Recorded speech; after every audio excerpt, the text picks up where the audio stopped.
tardes, bienvenidos a este corte informativo con la información más reciente del Poder Judicial de la Federación, hoy martes 13 de febrero de 2024. Soy Laura Murillo y saludo a Nidia Díaz en la interpretación en lengua de señas mexicana. De esta manera comenzamos. La Corte determinó que las atribuciones del Tribunal Federal de Justicia Administrativa en materia de responsabilidad patrimonial no invaden atribuciones del INAI. Para que proceda el juicio en el que se exige la pensión por riesgo de trabajo, debe exhibirse la constancia del IMSS que niega o asigna este beneficio. El derecho de gratuidad de la educación superior se hará efectivo de manera gradual y paulatina. Es momento de enlazarnos hasta el edificio sede de la Suprema Corte, pues hoy sesionó el Pleno y mi compañero Mario López Peña nos cuenta qué resolvieron las y los ministros. Adelante, Mario, con tu reporte, por favor.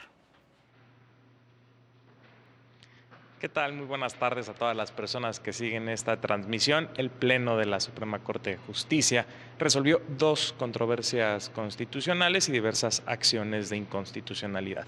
Respecto de las controversias constitucionales promovidas por el INAI, el Pleno declaró válidas diversas disposiciones de la Ley Federal de Responsabilidad Patrimonial del Estado y de la Ley Orgánica del Tribunal Federal de Justicia Administrativa, así como una sentencia de 2021 de la Séptima Sala Regional Metropolitana de este tribunal en un juicio de nulidad respecto de una resolución del INAI.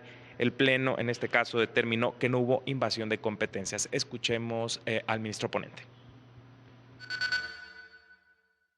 La procedencia del juicio de nulidad no se contraviene disposición alguna de la Constitución Política de los Estados Unidos Mexicanos, ni mucho menos la esfera competencial del Instituto Nacional de Acceso a la Información, aún en su consideración de órgano constitucional autónomo, dado que la materia de transparencia y protección de datos personales queda total y absolutamente salvada.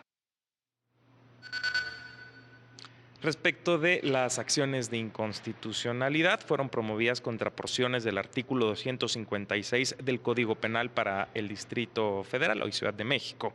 El Pleno invalidó porciones de la norma que daban la calidad de servidores públicos a los directores y administradores de asociaciones civiles. Escuchemos parte de los argumentos del ministro ponente. Es que el artículo 108 constitucional no permite extender el concepto de servidor público a quienes no desempeñan un empleo, cargo o comisión de cualquier naturaleza en la estructura del Estado. El Pleno también invalidó la porción con el tipo penal de corrupción en el segundo párrafo de este artículo, porque de acuerdo con la mayoría, al intentar establecerlo como tipo penal básico, vulnera la seguridad jurídica y por la falta de precisión en la descripción de las conductas prohibidas. También el Pleno declaró inconstitucionales los párrafos 3º, 4º, 5º, 6º y 7º del mismo artículo. Es lo que sucedió en esta sesión pública. Muchas gracias, Mario, por tu reporte y por supuesto los detalles a las 8:30 de la noche. En otras noticias, la Suprema Corte publicó la sentencia del Pleno en la acción de inconstitucionalidad 166-2022, en la que invalidó las porciones personas incapaces y personas con discapacidad del artículo 91 del Código Familiar del Estado de San Luis Potosí por falta de consulta previa a dichas personas. La disposición facultaba al juez, que recibía una solicitud de divorcio incausado, para decretar las medidas provisionales necesarias a fin de proteger, entre otras cosas, a las personas incapaces y con discapacidad. La Corte invalidó la norma porque afectaba directamente los intereses de las personas con discapacidad, ya que existía la obligación de consultarlos de manera previa, lo que no se realizó. Y la segunda sala de la Corte determinó que en los casos en los que se reclame la pensión por riesgo de trabajo, sin que el trabajador haya aportado la constancia de otorgamiento o negativa de la pensión por parte del Seguro Social, la acción debe declararse improcedente. Este criterio es acorde con otros establecidos por la segunda sala, en los que ha precisado que los requisitos establecidos en el artículo 899C de la Ley Federal del Trabajo son presupuestos que se deben cubrir para el ejercicio de la acción. Es el caso de la pensión por riesgos de trabajo, en donde es improcedente el reclamo si no se presenta la constancia de otorgamiento o negativa expedida por el Seguro Social, pues dicha constancia es la base del litigio y corresponde al Seguro Social evaluar las causas y consecuencias del riesgo de trabajo sufrido por el trabajador, sin perjuicio de que el Tribunal Laboral pueda advertir al trabajador de presentar la constancia y, en caso de no hacerlo, declarar improcedente la acción. Y atender casos que involucran a mujeres en situación de vulnerabilidad son asuntos que se ven todos los días en los tribunales. En muchos de ellos es indispensable aplicar la perspectiva de infancia, discapacidad y de género, con el fin de garantizar el derecho de acceso a la justicia y la protección de los derechos humanos de la víctima, aseguró el magistrado Ricardo Paredes Calderón. Durante el foro Enfoques Diferenciados en el Derecho Penal, reconoció que poco se ha explorado y avanzado en juzgar con perspectiva de discapacidad. Porque me parece que es algo que a lo mejor en la práctica no lo hemos analizado tanto, ¿no? Creo que el juzgamiento con perspectiva de género, el interés superior de los menores, no lo hemos estudiado, pero creo que esta parte de juzgar con perspectiva de discapacidad realmente ha sido muy poco explorado. Sin embargo, aseguró que poco se puede hacer en tribunales si desde la etapa de investigación no se aplica el enfoque de interseccionalidad, pues ante el cierre de etapas que rige en el sistema de justicia penal acusatorio, difícilmente se pueden subsanar los errores u omisiones cometidas en estas etapas previas. Dicho de paso, creo que los jueces es uno de los grandes problemas que nos enfrentamos muchas veces ya en amparo directo, sobre todo, donde vemos que en la mayoría de las veces las investigaciones se iniciaron o no se iniciaron atendiendo a toda esta visión, y de tal manera que ya cuando llegan, pues realmente ya hay muy poco que hacer por parte de los juzgadores. Y el Centro de Estudios Constitucionales de la Suprema Corte llevará a cabo la primera sesión del año del Seminario Permanente sobre Justicia Penal este 15 de febrero. Participará el doctor Héctor Carrión Perea, de la Asociación Internacional de Fiscales, quien hablará sobre las causas y obstáculos que pueden excluir la punibilidad en un caso penal. Puede registrarse para seguirla de manera virtual con el enlace que encontrará en sus redes sociales. La Unidad General de Conocimiento Científico y Derechos Humanos de la Suprema Corte explicó que las autoridades están obligadas a investigar las violaciones a derechos humanos con los medios a su alcance y en un tiempo razonable para juzgar a las personas responsables y asegurar una reparación integral a las víctimas. A esto se le conoce como debida diligencia. La investigación, indica, debe desarrollarse de oficio, iniciarse de manera inmediata y debe ser realizada por profesionales competentes con los procedimientos apropiados. Además, debe ser independiente e imparcial, agotar todos los medios para esclarecer los hechos, así como garantizar el respeto y participación de las víctimas y sus familiares. Y el Pleno Regional en materia administrativa, con residencia en la capital del país, estableció que la reforma que garantiza la gratuidad de la educación superior entró en vigor a partir del día siguiente de su publicación en el Diario Oficial, pero su operatividad está sujeta a las reglas y programación presupuestal que el legislador estableció en los artículos transitorios. Para su implementación deben actualizarse los supuestos económicos y presupuestales que se establecieron en la Ley General de Educación Superior. En consecuencia, la gratuidad de la educación superior, a que se refiere el artículo 3º constitucional, no puede ser exigible hasta que se implementen las reglas correspondientes. Solo así se actualizan los supuestos que ahí se determinan para su exigibilidad plena, los cuales se encuentran previstos en la Ley General de Educación, en donde se establece que será de manera gradual y progresiva la efectividad del citado sistema de gratuidad de la educación superior.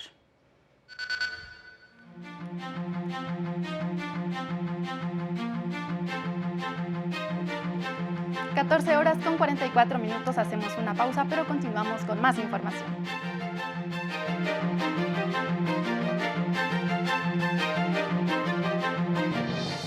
Al regresar, el brindar habitación a los hijos no opera como compensación al pago de la pensión alimentaria.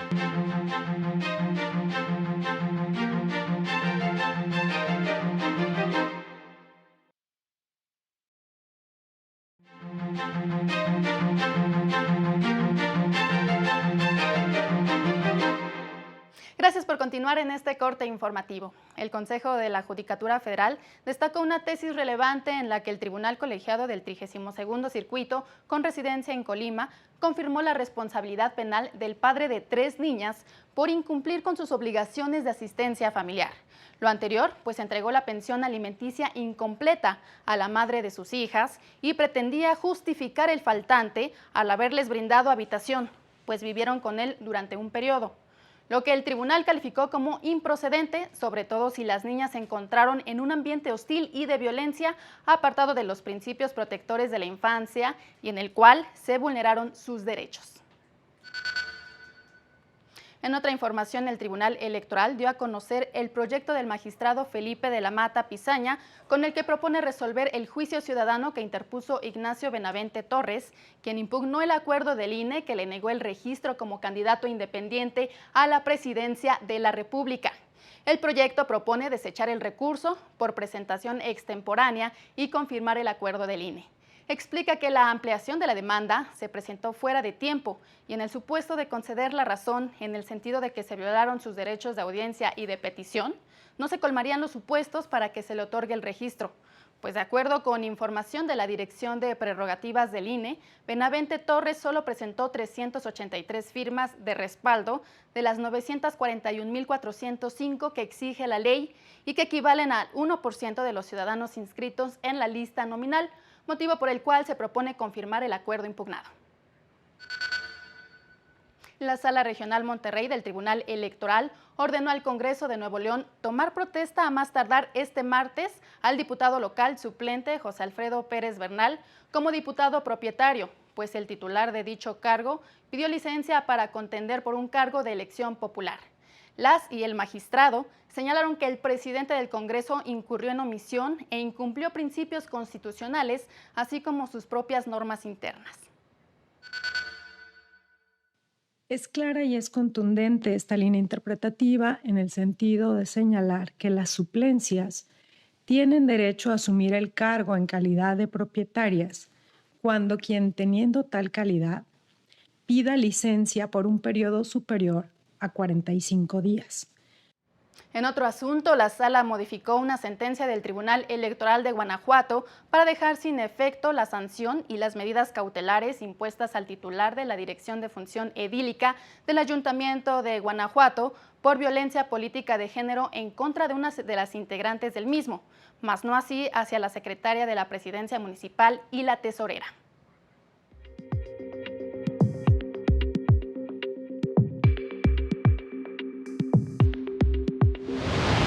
En poco más de 2 años, el Poder Judicial del Estado de México acreditó 5.247 concubinatos ante los juzgados familiares en línea y presenciales.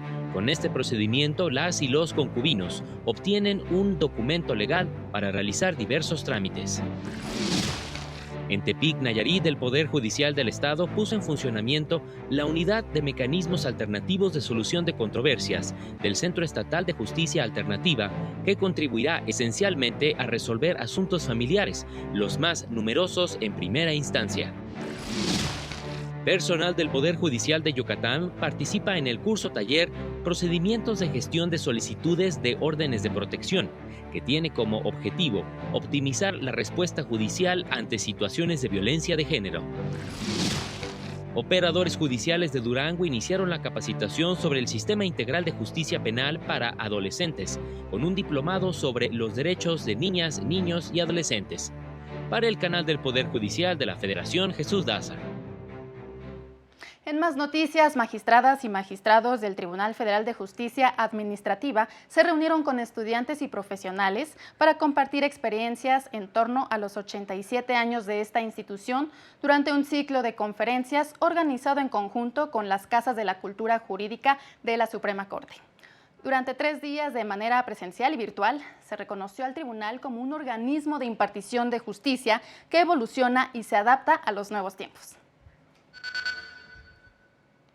Ahora nos enlazamos con mi compañera Lorena Sánchez Cabrera, quien se encuentra en la presentación de un informe sobre violaciones a derechos humanos de personas que habitan en la frontera sur del país. Adelante, Lorena, con tu reporte, por favor. Hola, ¿qué tal? Muy buenas tardes. Saludo con gusto al auditorio que sintoniza Corte Informativo. Tal como le indicas, este informe da cuenta de cómo la violencia y el miedo son la realidad en la frontera de Chiapas. Defensores de derechos humanos de diversas organizaciones documentaron cómo grupos de la delincuencia organizada mantienen el control de la vida específicamente en 12 municipios de dicha entidad. Ello ha provocado que entre junio de 2021 y noviembre de 2023, más de 7.500 casos de desplazamiento interno forzado han ocurrido y que en lo que va de este año, un mes y medio de 2024, más de 3.000 personas hayan tenido que dejar sus hogares. Advirtieron que esta situación no es normal y que desde 2021 se han estado emitiendo diversos informes que han alertado del crecimiento de la violencia. El más reciente en 2023, donde se documenta que Chiapas está al borde de la guerra civil. Así lo comentaron. El informe constata en la perspectiva de las omisiones que aunque hay presencia del Estado y de las fuerzas federales, estas son omisas en garantizar la vida y la integridad de las personas y las comunidades porque están privilegiando sobre todo un despliegue territorial de contención de la migración y no de protección de la vida y de los derechos.